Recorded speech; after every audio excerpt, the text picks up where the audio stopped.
Introdução. Objetivo desta obra. Os assuntos contidos nos evangelhos podem ser divididos em 5 partes. As ações comuns da vida do Cristo, os milagres, as predições, as palavras que serviram para estabelecer os dogmas da igreja, o ensinamento moral. Se as 4 primeiras partes têm sido objeto de controvérsias, a última permaneceu inatacável.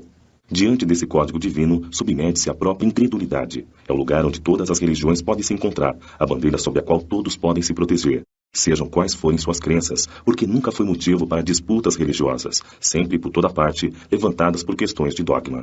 Se o discutissem, as seitas teriam encontrado nele suas próprias condenações, pois a grande maioria está mais ligada à parte mística do que à parte moral, que exige a reforma de si mesmo.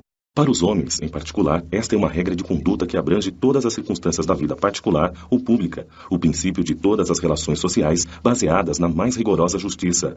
É, em resumo e acima de tudo, o caminho da felicidade que virá, uma ponta do véu erguido diante da vida futura.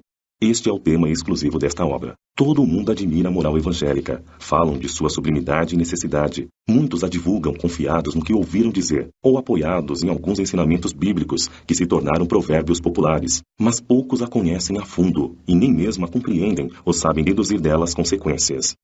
A razão disso está em grande parte na dificuldade que a leitura do Evangelho apresenta, de difícil entendimento para um grande número de pessoas. A forma alegórica, o mistério que a linguagem encerra fazem com que a maioria das pessoas o leia por desencargo de consciência, por dever, como leem as preces sem as compreender, isto é, sem delas tirar nenhum proveito. Os ensinamentos morais passam despercebidos, espalhados aqui e acolá, em meio a grande quantidade de narrativas. Torna-se assim impossível compreendê-los como um todo e fazê-los objeto de uma leitura ou de meditação em separado. É bem verdade que foram escritos tratados de moral evangélica, mas a adaptação ao estilo literário moderno lhes suprime a simplicidade primitiva, que lhes dá ao mesmo tempo o encanto e a autenticidade. O mesmo acontece com os ensinamentos morais isolados, reduzidos às suas mais simples expressões proverbiais. Não são nada mais que lições que perdem uma parte de seu valor e de seu interesse, pela ausência das particularidades e circunstâncias em que foram pronunciadas. Para evitar tais inconvenientes, reunimos nesta obra os trechos que podem constituir, por assim dizer, um código de moral universal, sem distinção de cultos. Nas citações conservamos tudo o que é útil ao desenvolvimento das ideias, tirando apenas as coisas desconhecidas que não se prendem ao assunto.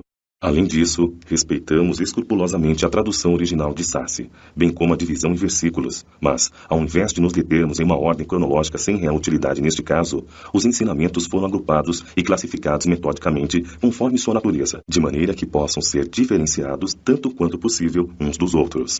A ordem de numeração dos capítulos e dos versículos bíblicos foi mantida para consulta, se for necessário.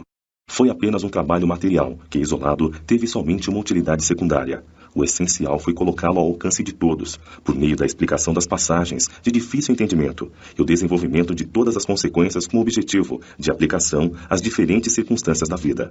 Foi o que tentamos fazer com a ajuda dos bons espíritos que nos assistem.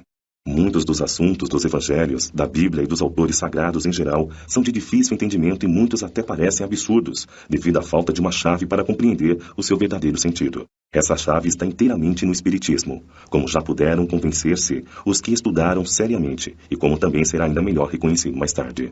O Espiritismo se encontra por toda parte, na antiguidade e em todas as épocas da humanidade. Encontram-se em toda parte vestígios dele nas escrituras, nas crenças e nos escritos, e é por isto que, ao abrir novos horizontes para o futuro, lança uma luz esclarecedora sobre os mistérios do passado. Para completar cada ensinamento, reunimos algumas instruções escolhidas, entre as que foram ditadas pelos espíritos em diversos países, por intermédio de diferentes médiuns.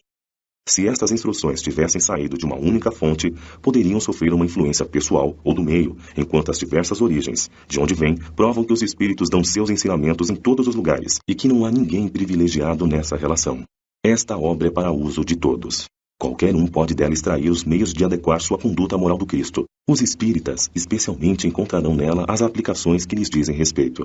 Graças às comunicações estabelecidas daqui em diante de uma maneira permanente entre os homens e o mundo invisível, a lei evangélica, ensinada a todas as nações pelos próprios espíritos, não será mais letra morta, pois cada um a compreenderá e será incessantemente solicitado a praticá-la, aconselhado por seus guias espirituais. As instruções dos espíritos são verdadeiramente as vozes do céu, que vêm esclarecer os homens e os convidar à prática do Evangelho.